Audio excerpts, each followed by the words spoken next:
Yo, so I hate that it took me this long to actually get to this question or go back in the comments from this video to get to this question, but better late than never, right?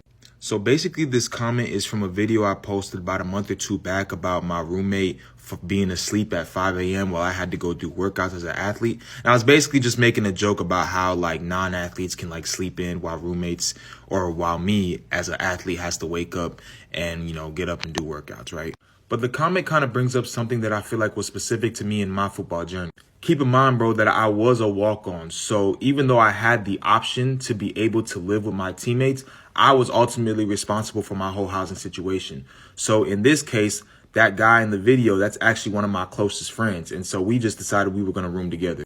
Now, I have roomed with my teammates for about one semester in the summer one time, but for the most part, I've been rooming with non-athletes for the most of my undergrad college career.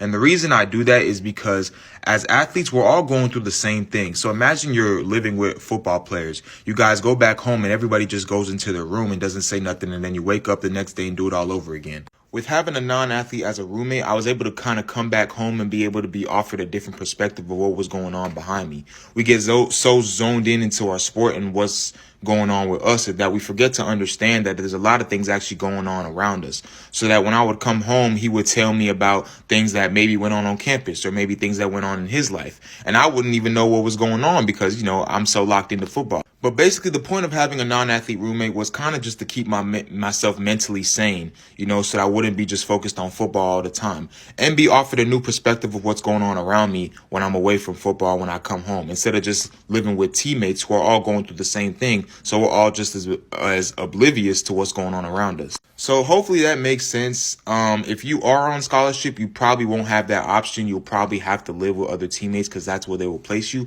But if you do happen to have that option, for all my athletes, especially football players, I would definitely consider it, bro. Get you a non-athlete roommate. It might actually help you. It helped me for sure.